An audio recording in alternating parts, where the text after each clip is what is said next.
Hello दोस्तों, आज की इस वीडियो में हम बात करेंगे मध्य प्रदेश प्राथमिक शिक्षक पात्रता परीक्षा 2022 के ओल्ड क्वेश्चन पेपर के बारे में।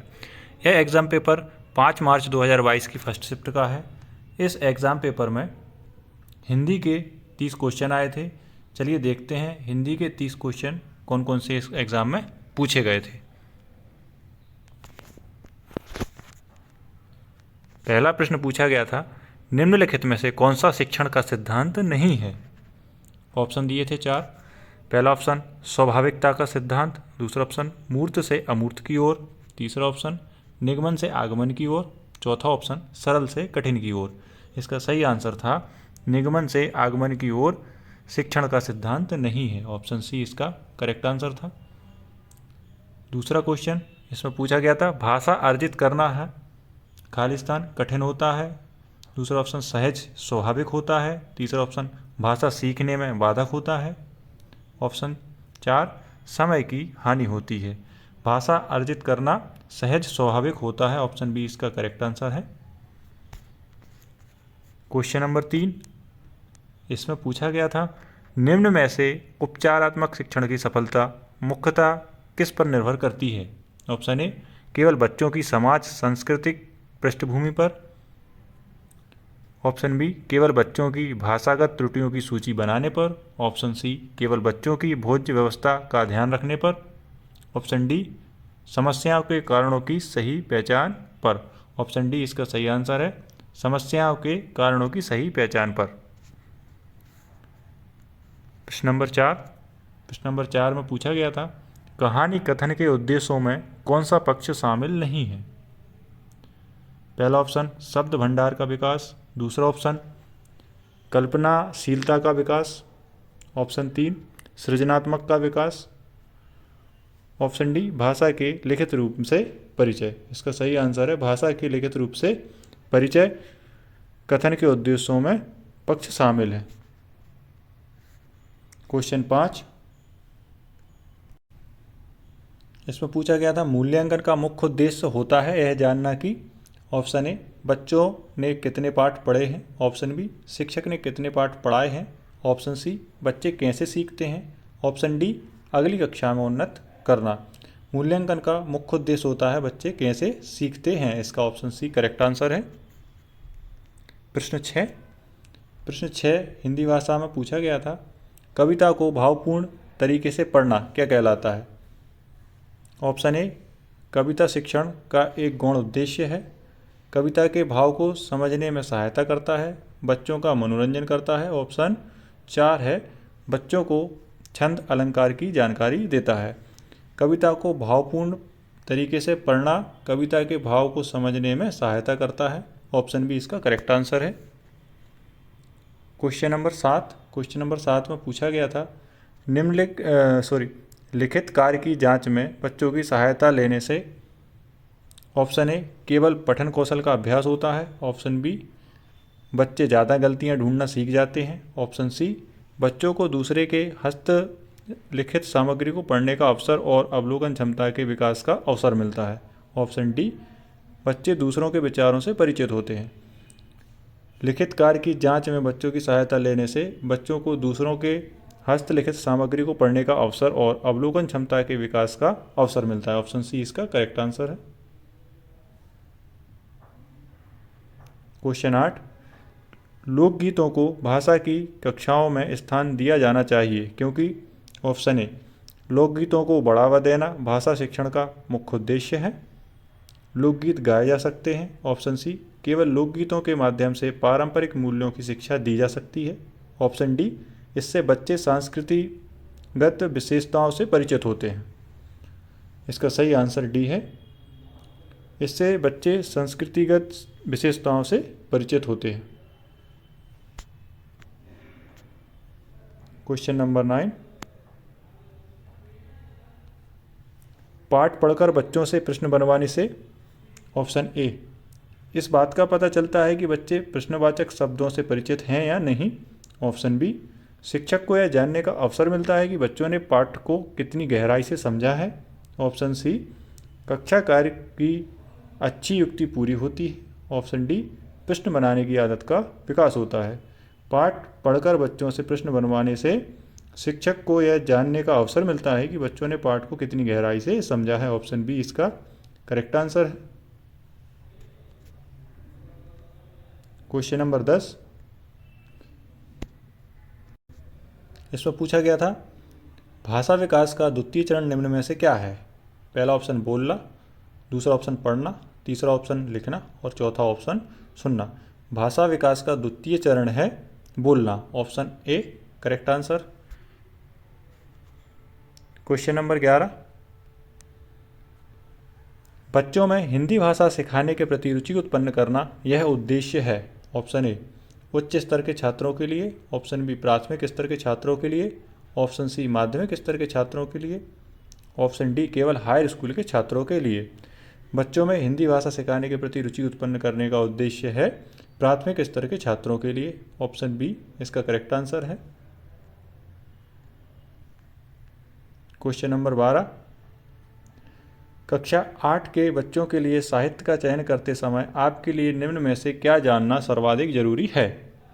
ऑप्शन ए बच्चों की मनोवैज्ञानिक विशेषताएं, ऑप्शन बी बच्चों की भाषा प्रयोग की क्षमता, ऑप्शन सी पुस्तक के प्रकाशन से संबंधित जानकारी और ऑप्शन डी बच्चों की मनोवैज्ञानिक विशेषताएं और भाषा प्रयोग की क्षमता। इसका answer correct answer option D है, बच्चों के मनोवैज्ञानिक विशेषताएं और भाषा प्रयोग की क्षमता।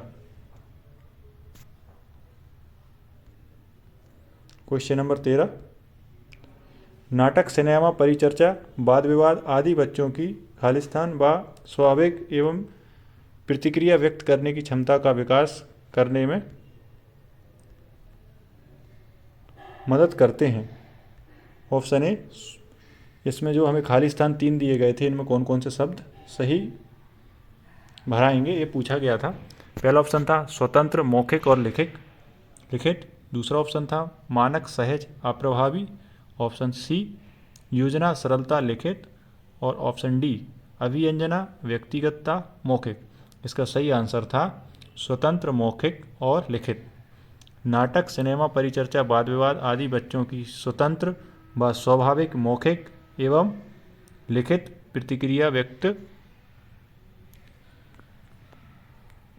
करने की क्षमता का विकास करने में मदद करता है। अगला प्रश्न है 14,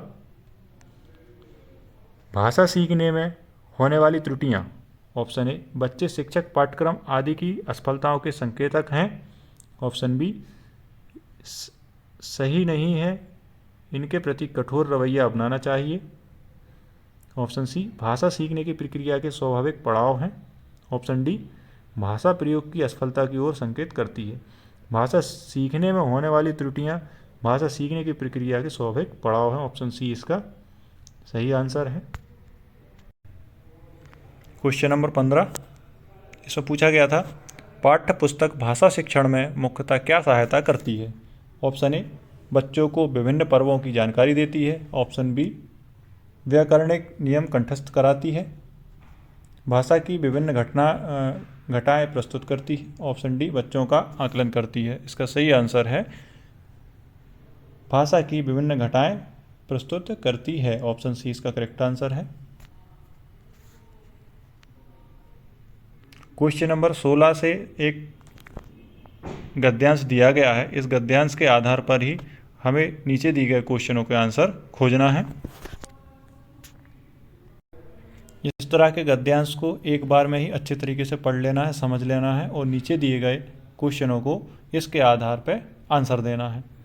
प्रश्न नंबर 16 में पूछा था उपयुक्त गद्यांश के लिए निम्न में से उचित शीर्षक का चयन करना है। कौन से शीर्षक पे ये गद्यांश आधारित है। ऑप्शन दिए थे राजनीतिक असंगठन के क्षेत्र, राष्ट्रीय एकता, आतंकवाद एक राष्ट्रीय खतरा, कश्मीर की आतंकवादी समस्या। इसका जो शीर्षक है वो राष्ट्रीय एकता है। इसका ऑप्शन बी करेक्ट आंसर है।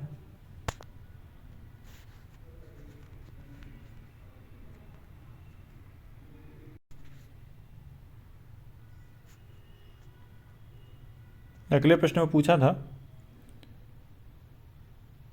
उपयुक्त गद्यांश के अनुसार कथन भारतीय अकेला देश है जहां मंदिरों, गिरजाघरों, मस्जिदों, गुरुद्वारों और मठों में शांतिपूर्ण सह अस्तित्व है निम्न में से यह कथन किसका है? तो यह कथन पैराग्राफ में दिया गया है डॉक्टर राधा कृष्णन। इसका ऑप्शन ए सही आंसर है। इसमें ऑप्शन दिए थे राधा कृष्णन, इंदिरा गांधी, रविंद्रनाथ टैगोर और महात्मा गांधी। अगले प्रश्न में पूछा, प्रश्न 18, निम्न में से किस शब्द युग्म का प्रयोग उपयुक्त गद्यांश में नहीं किया है? धीरे धीरे, अलग अलग, जब जब, भिन्न भिन्न। धीरे धीरे का गद्यांश में शब्द युग्म का उपयोग हुआ है, अलग अलग, अलग अलग भी हुआ है, जब जब, जब जब स्टार्टिंग में ही हुआ है, भिन्न भिन्न। ऑप्शन डी इसका करेक्ट आंसर है। भिन्न भिन्न शब्द युग्म का गद्यांश में उपयोग नहीं हुआ है, भिन्न भिन्न की जगह छिन्न भिन्न का हुआ है। इसका करेक्ट आंसर है ऑप्शन डी। अगले क्वेश्चन में पूछा है, उपयुक्त गद्यांश के अनुसार कथन भारत की एकता तथा चेतना समय की कसौटी पर सही सिद्ध हुई है, निम्न में से किसका है? यह कथन है रविंद्रनाथ टैगोर का, जो कि गद्यांश में दिया हुआ है।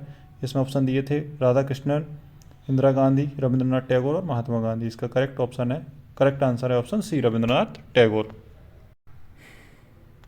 अगले प्रश्न में पूछा था, उपयुक्त गद्यांश के अनुसार राष्ट्रीय एकता से तात्पर्य है? पहला ऑप्शन, प्रेम एवं भाईचारे पर कायम रखने के साथ साथ राष्ट्र के विभिन्न घटकों में परस्पर एकता का नहीं होना। इसमें अपन को गद्यांश में दिया है राष्ट्रीय एकता का तात्पर्य है राष्ट्र के विभिन्न घटकों में परस्पर एकता, प्रेम एवं भाईचारे का कायम रहना। इसके ऑप्शन में देखते हैं, ऑप्शन डी दिया है। इसका ऑप्शन डी करेक्ट आंसर है। राष्ट्र के विभिन्न घटकों में परस्पर एकता, प्रेम एवं भाईचारे का कायम रहना।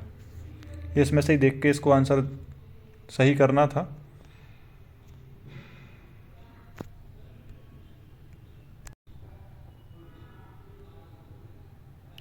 अगले क्वेश्चन में पूछा है, निम्न में से आबद्ध का विलोम शब्द क्या है?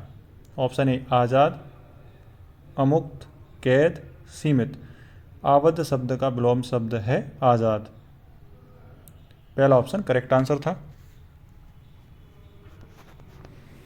क्वेश्चन नंबर 22 में पूछा है, निम्न में से मतैक्ता में कौन सी संधि है? यण संधि, गुण संधि, वृद्धि संधि और व्यंजन संधि। मतैक्तता में वृद्धि संधि है। ऑप्शन सी सही आंसर है। क्वेश्चन नंबर 23, निम्न में से भारतवासी शब्द में कौन सा समास है?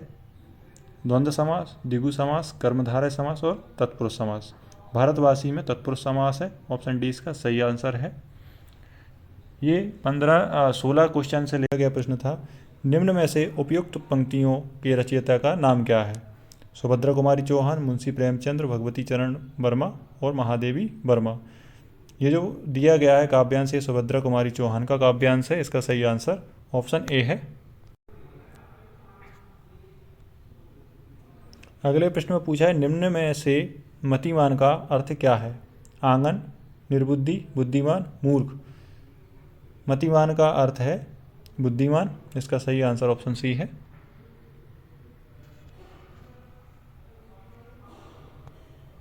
क्वेश्चन नंबर 26 में पूछा है, निम्न में से कौन सा शब्द करुणा का पर्यायवाची नहीं है? उदारता, दूसरा ऑप्शन दया, तीसरा निष्ठुरता, सहानुभूति। इसका सही आंसर है निष्ठुरता। निष्ठुरता करुणा का पर्यायवाची शब्द नहीं है। क्वेश्चन नंबर 27, इसमें पूछा है, दोहे और रोले को क्रम से मिलाने पर निम्न में से कौन सा छंद बनता है? कुंडलियाँ, सवैया, ऑप्शन 3 बरवे और ऑप्शन नंबर 4 बरवे एवं सवैया। दोहे और रोले को मिलाने से कुंडलियाँ छंद बनता है। इसका सही आंसर ऑप्शन ए है। क्वेश्चन नंबर 28, निम्न में से किस शब्द का प्रयोग उपयुक्त पंक्तियों में नहीं किया गया है? आंचल, शोक, कोर, दृष्टि। शोक शब्द का उपयोग ऊपर वाली पंक्ति जो दी है उनमें नहीं किया गया है। इसका करेक्ट आंसर ऑप्शन बी है। क्वेश्चन नंबर 29, निम्नलिखित में से किस शब्द में उपसर्ग का प्रयोग नहीं किया गया है? महानता, अवगुण, निर्देश, अनुप्रास। महानता में उपसर्ग का प्रयोग नहीं किया गया है। ऑप्शन ए इसका करेक्ट आंसर है। क्वेश्चन नंबर 30, मुहावरा और का और हो जाना का अर्थ है।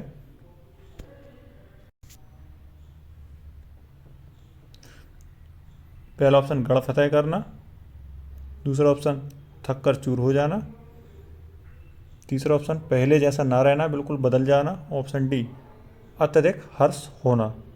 और का और हो जाना का सही आंसर है पहले जैसा ना रहना बिल्कुल बदल जाना, ऑप्शन सी इसका करेक्ट आंसर है। तो दोस्तों ये थे 30 क्वेश्चन जो कि हिंदी भाषा से पूछे गए थे। धन्यवाद।